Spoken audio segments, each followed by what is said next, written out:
ইনশাআল্লাহ বাশার আল আসাদের পর নেক্সট পলাতকের তালিকা আমি মনে করি এই সিসির নাম আসবে ইনশাআল্লাহ।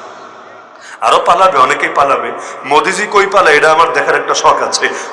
এই দেশের পাগলি তো পালায় ওই দেশে গিয়েছে, কিন্তু ওই দেশের পাগলা পালায় কই আসবে? আসলে আমাদের কাছে তো আমরা নিব না। আমরা নিব নাকি? আমরাও আর নিব না। তাহলে যাবেটা কোথায়? এটা আমার দেখার একটা আগ্রহ আছে। ইনশাআল্লাহ পালাতে হবেই হবে, যদি হায়াত পায় আর কি। আর যদি তার আগে চূড়ান্ত পালায়া যায় তাও সমস্যা নাই, জাহান্নামের টিকিট ফ্রি পেয়ে যাবে ইনশাআল্লাহ। চূড়ান্ত বিজয় যখন হবে ইমাম মাহদী চলে আসবে। খালি ইমাম মাহদী না, এক পর্যায়ে আল্লাহ নবী ঈসা আলাইহিস সালাম আসবে। কোথায় আসবে জানেন? গৌরীপুরে না, ঈশ্বরগঞ্জেও না, আসবেন এই সিরিয়ার ভেতরেই, এই দামেস্কের ভেতরে, এই যেটা গত পরশুদিন মাত্র জয় করলো, এই দামেস্কে আসবেন ইনশাআল্লাহ। এবং আসবেন সেই ফেরেশতার দুই কাঁধে ভর করে আসবেন তিনি সেখানকার জামে মসজিদের মিনারের নিকটে। তখন তার মাথার চুল থেকে অল্প অল্প করে ঘাম ঝরতে থাকবে। তিনি আসবেন, এসে দেখবেন ফজরের নামাজে জামাত দাঁড়াবে। তো জামাত ইমাম হিসাবে আছেন আল্লাহর খলিফা মাহদী। আল্লাহ তাআলা তাকে আমাদের সবাইকে তার দলে শামিল হওয়ার তৌফিক দান করুন। তিনি যখন দেখবেন নবী ঈসা চলে এসেছেন, তিনি বলবেন হুজুর আপনি আসেন। ওই বড় হুজুররে দেখলে ছোট হুজুর যা করে, হুজুর আপনি আসেন নামাজটা পড়ান। আল্লাহ নবী ঈসা বলবেন না না, তুমি নামাজ পড়াবা, তাকরিমাতাল্লাহি লিহাদিহিল উম্মাহ, আল্লাহ উম্মতকে সম্মান দিয়েছে, আমি নবী হয়ে তোমার পেছনে নামাজ পড়বো। ভাবতে পারেন আল্লাহর রাসূলের এক উম্মতের পেছনে, এক আহলে বাইতের পেছনে নামাজ পড়াকে সৌভাগ্যের বিষয় মনে করবেন আল্লাহর নবী ঈসা আলাইহিস সালাম।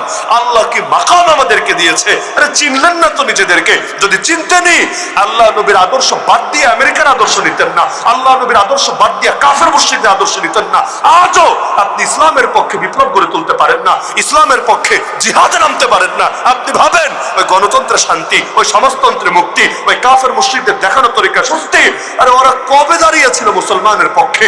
ওই মিশরে দেখেন না, যখন মাত্র ক্ষমতায় এসে ইসলাম কায়েম করতে চেয়েছে, আস্তে করে তারা বিদায় করে ক্ষমতায় বসিয়েছে কারে? নামই হলো সিসি। আমি আর কি বলবো, জেনারেল সিসি। ওই সিসিরে যে বসিয়েছে, ইনশাআল্লাহ বাশার আল আসাদের পর নেক্সট পলাতকের তালিকা আমি মনে করি এই সিসির নাম আসবে ইনশাআল্লাহ। আরো পালাবে, অনেকেই পালাবে। মোদিজি কই পালায় এটা আমার দেখার একটা শখ আছে। এই দেশের পাগলি তো পালায় ওই দেশে গিয়েছে, কিন্তু ওই দেশের পাগলা পালায় কই আসবে? আসলে আমাদের কাছে তো আমরা নিব না। আমরা নিব নাকি? আমরাও আর নিব না। তাহলে যাবেটা কোথায়? এটা আমার দেখার একটা আগ্রহ আছে। ইনশাআল্লাহ পালাতে হবেই হবে, যদি হায়াত পায় আর কি। আর যদি তার আগে চূড়ান্ত পালায়া যায় তাও সমস্যা নাই, জাহান্নামের টিকিট ফ্রি পেয়ে যাবে ইনশাআল্লাহ। এর জন্য পয়সা পাতিও ব্যয় করা লাগবে না। আল্লাহ তাআলা জালেমদের থেকে দুনিয়াকে মুক্ত করুন। তো একদিকে সমস্যা কাফের মুশরিকদের হামলা, দ্বিতীয় সমস্যা হলো গৃহযুদ্ধ। দলের তো শেষ নেই। আমাদের বাংলাদেশেও দেখেন না কত দল। তবে আল্লাহ তাআলার একটা অনুগ্রহই বলতে পারেন, এখনো হাতে অস্ত্র নেই। যদি থাকতো তাহলে এখন তো মাইকে মারপিট চলে না, তখন একদম ডাইরেক্ট গুলি দিয়ে দিত। পাকিস্তানে কত আলেম, বেশিরভাগ বড় বড় আলেমের নাম বললে শহীদ বলা লাগে। বাস্তবতা এমন না, বেশিরভাগ আলেমের নামের আগে শহীদ বলা লাগে। কেন? অধিকাংশকে হত্যা করে ফেলেছে, কাউকে শিয়ারা, কাউকে কাদিয়ানিরা, কাউকে উগ্র বেদাতিরা। এই বাংলাদেশে ওই বেদাতিরা এতটা ঘৃণা করে আমাদেরকে, যদি হাতে জিনিসপাতি থাকতো বহু আগেই নাই করে দিত। খালি কি ওরা, আরো কত খারেজি আছে, কত টাইপের কত গোষ্ঠী আছে, সুযোগ পেলেই নাই করে দিত। আরে মাত্র সিরিয়া বিজয়ী হয়েছে, এরা সিরিয়ার মধ্যে ফতোয়া নিয়ে এসেছে, এরা নাকি তাগুত। এক তাগুত বিদায় হয়ে আরেক তাগুত নাকি ক্ষমতায় এসেছে। নাউজুবিল্লাহ মিন যালিক। মুজাহিদিনরা এসেছে, কিন্তু যেহেতু তাদের দলের না, তাদের ধারার না, এজন্য এক তাগুত বিদায় হয়ে নাকি আরেক তাগুত এসেছে। তার হাতে জিনিস থাকলে তাগুতরে মারতো না? স্বাভাবিক ব্যাপার। ওরা জেলের মধ্যে পর্যন্ত বলতো এই কথা যে আমাদের যদি কখনো হাতে শক্তি আসে, সবার আগে আমরা আপনারে মারব। হাতে যদি কখনো শক্তি আসে আপনারে মারবো, কারণ আপনার কারণে আমাদের মুখোশ উন্মোচন হচ্ছে। আল্লাহ হেফাজত করুন। তাহলে সুতরাং এই শতাব্দী, ইসলামের বিজয় শতাব্দী ইনশাআল্লাহ, যদিও অনেক ঝামেলা পোহাতে হবে। সিরিয়ায় গৃহযুদ্ধের সমূহ আশঙ্কা আছে, দল তো অনেক। ওই আফগানিস্তানে যেমন রাশিয়ার সাথে যুদ্ধ শেষ হওয়ার পর 5-6 বছর খালি নিজেরা যুদ্ধ করেছে, এই এলাকা আমার, ও বলে ওই এলাকা আমার। বাংলাদেশে দেখেন না, একদল যেতে না যেতে আরেক দল খাওয়া শুরু করে দিয়েছে। এমন খাওয়া খায়, যে এলাকায় যাই ওই এলাকায় শুনি খাওয়ার বদনাম। কেন রে ভাই, কয়টা দিন পরে খাওয়া যায় না? একটা মানিজ্জত বলতে ব্যাপার স্যাপার আছে। বহুদিন কষ্ট করছো স্যার, কয়টা দিন কর না, খাবি তো খাবি, একটু লুকে সিস্টেমে খা, যাতে মানিজ্জতটা অন্তত থাকে। কিন্তু লোভ আর সামলাতে পারে না, রাস্তার ঘাটে এমন খাওয়া শুরু করেছে। ভালোই হয়েছে, ইনশাআল্লাহ এই জাতির দিল থেকে উঠে যাবে। তাহলে এইখানে যেমন ওইখানে আশঙ্কা আছে যে তাদের মধ্যে গৃহযুদ্ধ হতে পারে।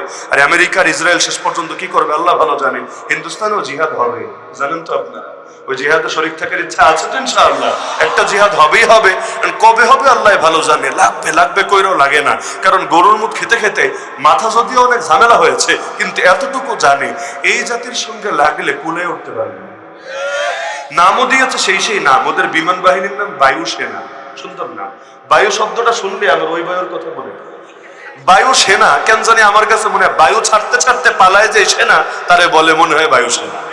আবার দেখা যায় ওপরে বই সেই যে আগরতলায় কি ফাইজলামিটা করলো সবাই দেখেন নাই, দলের নাম হিন্দু সংঘর্ষ সমিতি। কি নাম রে বাবা, যদি খালি মুসলিম সংঘর্ষ সমিতি নাম হতো আর ওই টাইপের কাম এই দেশে যদি কেউ গিয়া ওদের সামনে করতো, এতক্ষণে দেখতেন যুদ্ধ লাগাই দিত।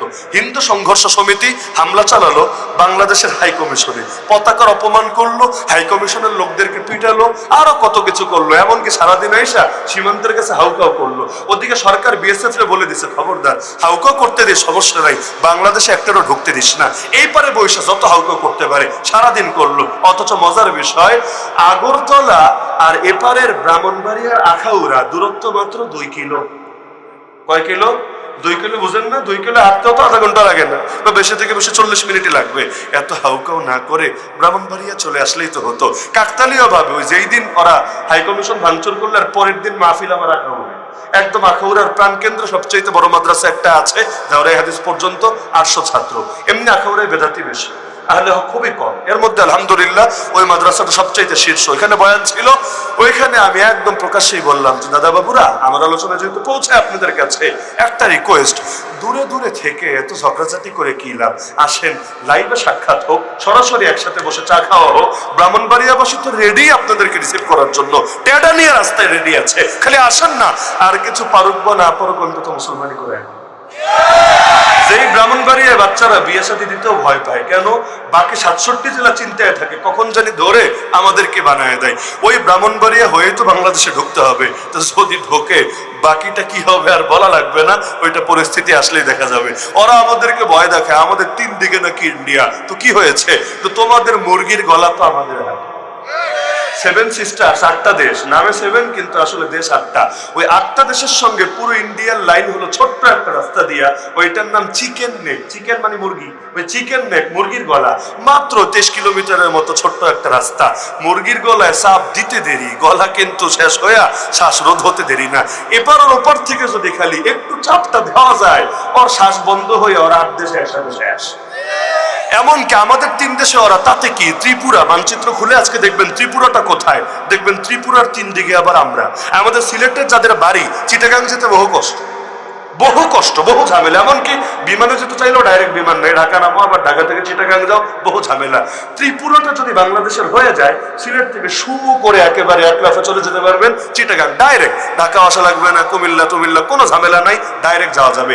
আর ত্রিপুরা আর কুমিল্লা এটা এমনিও কাছাকাছি। এই যে আমাদের মাহমুদ গুনবী ভাই, উনি পাহাড়ে দাওয়াত দিতে গেলে ওদিকে ওনারা ডাকে ত্রিপুরার হুজুর, কারণ ওনার চেহারা অনেকটা ওই রকম। ওরা মহব্বত করে, দুশ্মনের সাথে না, ওরা মহব্বত করে যে আমাদের হুজুর, বলে না অনেকে আমাদের হুজুর, তো ওদের বাড়ি যেহেতু ওই সাইডে, ওরা বলে আমাদের ত্রিপুরার হুজুর। তো ত্রিপুরার ভাষাও আমাদের কাছাকাছি।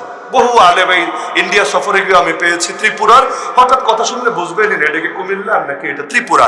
তো ত্রিপুরা তো অনেকটা আমাদের কাছে আছেই, 3 দিকে আমরা আছি, খালি একটা চাপ দিতে দেরি, বাংলাদেশের মধ্যে ঢুকতে দেরি না ইনশাআল্লাহ।